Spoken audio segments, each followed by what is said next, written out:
Selamat pagi Bapak Ibu Saudara Jemaat GKP Kampung Tengah. Kita akan bersama-sama merenungkan sabda Tuhan, dan sebelum kita merenungkannya, mari kita bersatu di dalam doa. Mari kita berdoa.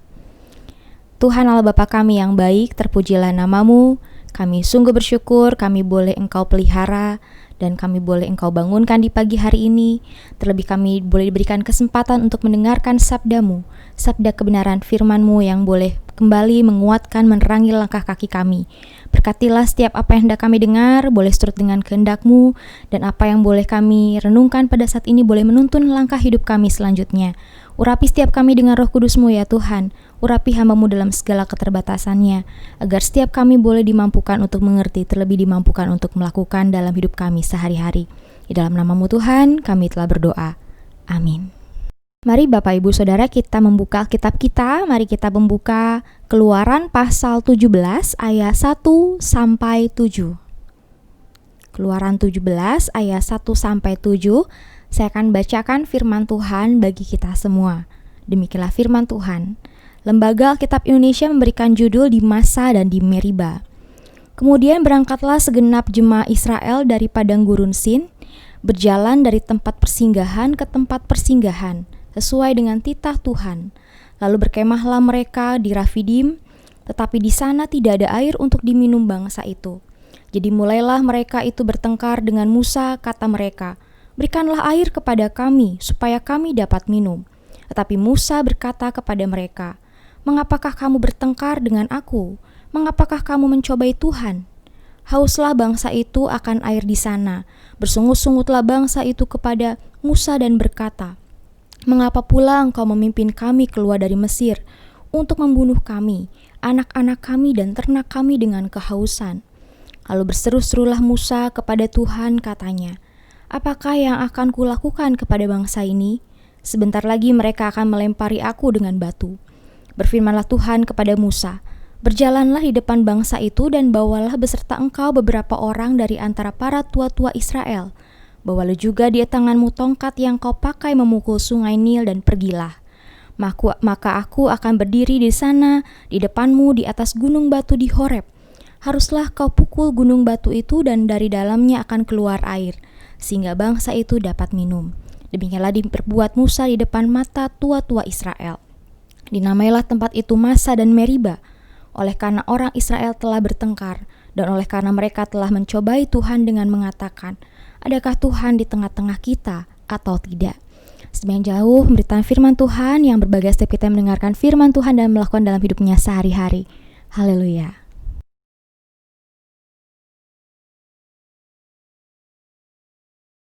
Selamat pagi Bapak Ibu Saudara Jemaat GKP Kampung Tengah. Sungguh bersyukur kita boleh bersama-sama kembali di perkenanan Tuhan untuk mendengarkan sabdanya, dijagai oleh Tuhan sepanjang malam sehingga kita boleh kembali mendengarkan sabdanya pada pagi hari ini. Bapak Ibu Saudara dikasih dalam Tuhan, beberapa waktu lalu kita mendengar mungkin suatu berita di media sosial ataupun media elektronik, bagaimana ternyata rencana pilkada tidak jadi ditunda. Ketika kita mengetahui satu fakta bahwa pilkada tidak jadi ditunda, artinya mata dan telinga kita akan bersiap-siap untuk kembali mendengar dan melihat berbagai macam bentuk kampanye, bermacam bentuk janji-janji dari para pasangan calon masing-masing. Kita sadar ada janji yang mungkin akan mereka tepati dalam bentuk program-program yang akan dituangkan dalam ketika mereka akan menjabat jabatan tertentu tersebut menjadi kepala daerah. Tapi tak sedikit dan tidak jarang janji-janji itu kemudian hanya menjadi wacana, alias hanya menjadi janji saja. Betapa melihat bahwa realita ini, kita disadarkan bahwa dalam setiap perjanjian, dalam janji yang diucapkan oleh manusia, yang dibuat oleh manusia sangat berpotensi untuk dilanggar, sangat berpotensi untuk diabaikan. Memang ada yang mampu dengan setia memegang komitmen, memegang janji itu sampai pada akhirnya. Namun juga tidak jarang bahwa ada yang mudah melupakan janjinya, bahkan mengabaikan janji yang telah diucapkan. Betapa ketika kita bersama-sama berbicara mengenai janji khususnya di antara sesama manusia, bahwa janji tersebut kadangkala bisa tidak dapat sepenuhnya dipenuhi, dan janji manusia tidak dapat kita andalkan. Karena kita sadar pula bahwa Kadangkala manusia pun dapat mengecewakan sesama manusia lainnya. Namun sungguh berbeda dengan janji yang Allah buat kepada manusia, kepada umatnya. Melalui Alkitab pada pagi hari ini kita boleh menyaksikan bagaimana Allah secara konsisten menyatakan dan mewujudkan janjinya di sepanjang zaman dari generasi ke generasi. Dengan kata lain, Bapak Ibu Saudara, bahwa ternyata hidup dalam perjanjian dengan Allah tentu tidak sama ataupun berbeda dengan hidup perjanjian kita dengan sesama manusia lainnya. Dan hal itu yang kemudian gagal dipahami oleh bangsa Israel. Bangsa Israel belum sungguh-sungguh memahami bahwa janji Allah itu sungguh-sungguh kekal selamanya. Sehingga ketika mereka dalam firman Tuhan yang kita renungkan pada pagi hari ini, mereka dituntun oleh Allah keluar dari Mesir menuju tanah perjanjian.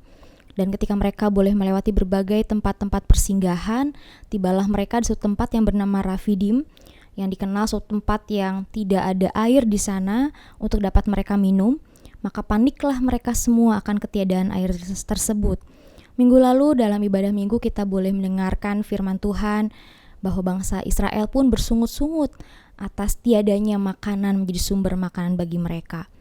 Dan di minggu ini kita pun menjumpai lagi-lagi bangsa Israel dalam firman Tuhan kembali bersungut-sungut, kembali menggerutu, kembali mendumel bagaimana tidak adanya sumber air yang dapat mereka nikmati.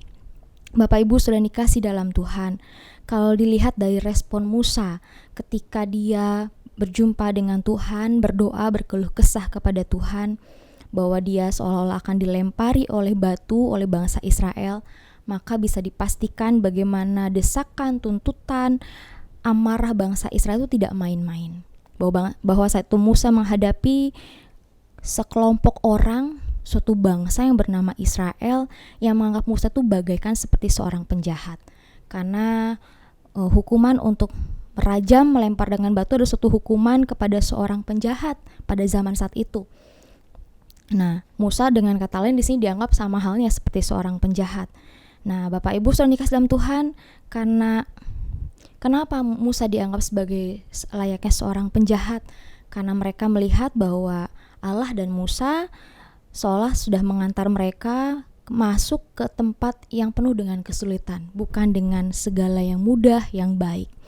Nah, dalam hal ini tampaknya kita bisa melihat bagaimana bangsa Israel telah lupa bahwa selama perjalanan dari awal mereka hendak keluar sampai mereka boleh tiba di Rafidim, mereka lupa bahwa begitu banyak sudah kebaikan Tuhan yang mereka terima. Ketika Tuhan telah menurunkan 10 tulahnya ke tengah-tengah bangsa Mesir, ketika Tuhan telah membelah laut Teberau untuk dapat mereka lewati dengan aman, bahkan ketika mereka boleh kembali menerima makanan di tengah-tengah padang gurun. Bapak Ibu yang dikasih dalam Tuhan, di sini bangsa Israel telah lupa bahwa tak sedetik pun Tuhan membiarkan mereka akan berjalan sendiri. Mereka selalu diberikan jalan yang aman dari berbagai kejaran tentara, bahkan air laut di hadapan mereka. Mereka selalu dipenuhi dengan makanan, dan pada saat ini pun Allah pun menepati janjinya dengan memenuhi minum bagi mereka, bangsa Israel.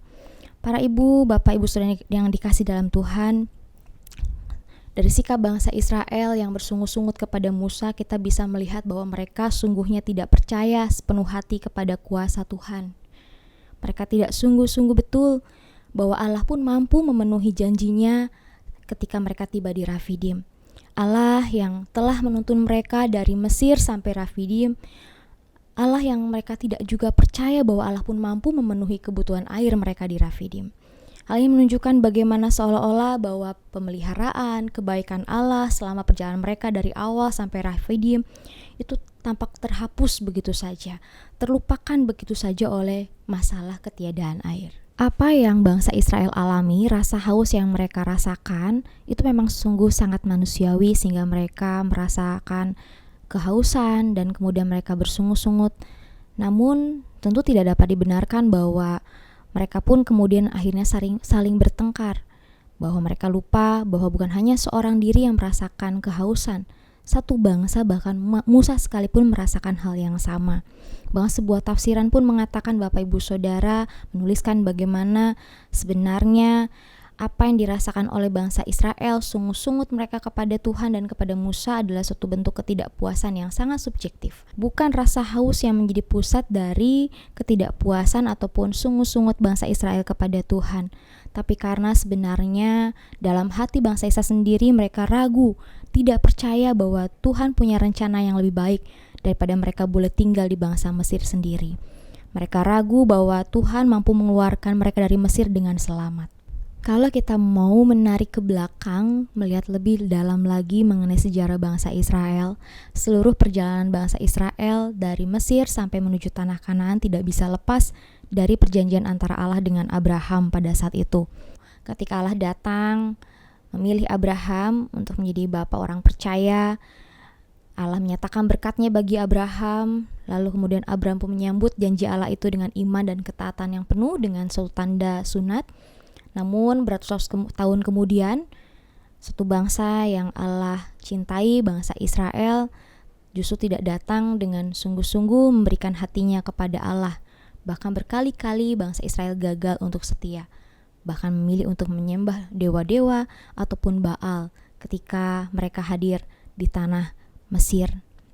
Bapak Ibu saudara dikasih dalam Tuhan, ketika kita melihat kisah ini, kita boleh bersama-sama melihat betapa kerasnya hati bangsa Israel untuk dapat melihat pemeliharaan Tuhan. Bagaimana mereka tidak dapat sepenuhnya melihat bahwa Tuhan betul-betul akan memenuhi janji Tuhan selama perjalanan keluar. Dari persinggahan ke persinggahan, dari satu kesukaran ke kesukaran yang lain. Yang ada mereka justru malah bersungut-sungut, mendumel, dan mempertanyakan kuasanya. Padahal bapa leluhur mereka Abraham sendiri telah menyaksikan sendiri kuasa Tuhan sungguh dirasakan olehnya, tapi tidak dengan oleh bangsa Israel, generasi-generasi penerusnya. Ketika Allah boleh melihat bangsa Israel yang bersungut-sungut, lalu bagaimana dengan respon Allah kepada mereka? Dari kisah yang boleh kita dengar pada hari ini, kita bisa melihat bagaimana Allah tetap setia pada janjinya. Allah berusaha memenuhi apa yang telah Ia ikatkan janji tersebut pada para umatnya. Allah memerintahkan Musa untuk membawa serta para tua-tua Israel, dan Allah pun meminta Musa untuk membawa tongkat yang pernah dipakai untuk memukul sungai Nil. Tongkat itu yang dipakai sebelumnya untuk membuat bangsa Mesir tidak dapat merasakan air, tapi tongkat yang sama pada saat ini di Rafidim. Allah memakai tongkat tersebut untuk membuat bangsa Israel dapat menikmati air. Bapak Ibu saudara dikasih dalam Tuhan, apa maksud tindakan Allah ini? Bahwa tampaknya Allah hendak memberikan peringatan kepada bangsa Israel melalui para tua-tua Israel, yang kemudian diharapkan para tua-tua Israel ini dapat menjadi saksi bagi Allah, bagi sesama bangsanya, agar mereka dapat kembali saling menceritakan kuasa Allah, agar mereka dapat kembali mengingat kuasa Allah sebelumnya ketika Allah hadir bersama-sama dengan mereka dalam perjalanan dari Mesir menuju Rafidim. Dan ini pun menjadi peringatan bagi Musa, Bapak Ibu Saudara. Mungkin dia yang sempat menjadi gentar, sempat menjadi takut akan kata-kata yang diucapkan oleh bangsa Israel kepadanya. Apa yang Allah tunjukkan, meneguhkan, menguatkan Musa untuk mengingat bahwa Allah yang telah menuntun bangsa Israel dari Mesir menuju Rafidim, Allah yang sama pun akan menuntun mereka sampai tiba di Kanaan dengan selamat. Bapak Ibu saudara dikasih dalam Tuhan, mungkin kita saat ini tidak sama dengan bangsa Israel yang mungkin kekurangan air, tapi suasana hati kita mungkin bisa jadi sama ketika kesulitan hidup yang lain, apakah itu dalam hal kesehatan, apakah dalam hal itu mengenai kehidupan ekonomi, apakah kesulitan dalam hal relasi kita dengan sesama, ataupun kesulitan hidup lainnya yang kemudian menghimpit hidup kita. Ketika kita merasakan kekurangan terhadap sesuatu dan kita melihat itu menjadi suatu persoalan dalam hidup, lalu apa yang akan kita perbuat? Apakah kita mengeluh, mengumpat, bersungut-sungut, atau mengkambing hitamkan bahwa ini semua adalah kesalahan orang lain atau bahkan kesalahan Tuhan, seperti yang bangsa Israel lakukan? Kondisi terdesak memang kita pahami akan membuat kita sebagai manusia sulit untuk berpikir jernih, sulit untuk membuat kita merasa tenang. Yang ada adalah rasa khawatir, takut bahwa kita tidak dapat menyelesaikan masalah yang kita hadapi ini. Tapi mari kita belajar di bangsa Israel dari kesalahan yang mereka telah perbuat lebih dahulu, yang tak menggunakan setiap momen kehidupan yang telah mereka alami, mereka terima bersama dengan Tuhan, untuk membangun kesadaran bahwa Tuhan tetap memelihara hidup kita. Mari kita belajar di bangsa Israel bahwa mereka boleh dipelihara oleh Tuhan dan melewati berbagai kesukaran. Maka Allah yang sama pun akan bekerja bersama dengan kita pada saat ini di tengah masa pandemi ini. Tuhan Allah yang telah mengingatkan janjinya pada umatnya, pada Abraham dahulu, Allah yang sama juga yang menyertai Israel dan juga kita pada saat ini untuk hidup menghadapi tantangan yang tidak mudah di tengah masa pandemi. Allah yang kita sembah adalah Allah yang bukan hanya memenuhi janji pada satu zaman ataupun satu masa. Bagaimana janji Allah itu setia, selalu mengiringi kehidupan umat dari generasi ke generasi. Ketika Allah yang baik, Allah yang setia, Allah yang mau mengasihi umatnya kepada para pendahulu kita, apakah itu kakek, nenek, orang tua kita, Allah yang sama juga akan menyertai kita sebagai generasi di masa kini. Kalau saat ini kita boleh menghadapi kesulitan, persoalan dalam hidup yang menghimpit kita sehingga kita mungkin bertanya di mana kuasa Tuhan, di mana Allah. Saat ini kita diingatkan oleh bangsa Israel bahwa Allah tetap ada, Allah tetap hidup, Allah tetap hadir menyertai seluruh umatnya.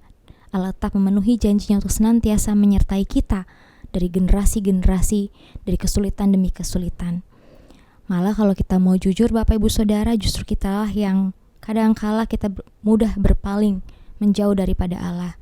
Kita manusia yang mudah kecewa, kita mudah untuk ngedumel, kita mudah untuk protes, kita mudah untuk melupakan kebaikan yang sudah Tuhan berikan kepada kita. Mari kita pandang keluarga yang kita miliki saat ini, orang-orang yang kita kasihi, apakah itu suami, istri, anak-anak, orang tua yang Tuhan hadirkan, menguatkan kita di saat ini. Mari kita syukuri untuk pekerjaan yang mungkin membuat tubuh kita lelah, namun kita syukuri bahwa itulah cara Tuhan menghidupi atau memberkati kita. Mari kita syukuri untuk setiap kesulitan yang kita hadapi, yang secara tidak langsung itu membuat kita terus bertumbuh dalam iman, mengandalkan Tuhan. Mari kita tetap syukuri bahwa dalam segala perkara, dalam suka dan duka, Tuhan senantiasa menyertai kita. Mari terus kita pegang janji Tuhan itu seperti yang ditulis dalam Yesaya 46 ayat 4. Sampai masa tuamu aku tetap dia, dan sampai masa putih rambutmu aku menggendong kamu. Aku telah melakukannya dan mau menanggung kamu terus. Aku mau memikul kamu dan menyelamatkan kamu. Kiranya Tuhan memberkati hidup kita selama sepekan ke depan. Tuhan menyertai kita. Amin.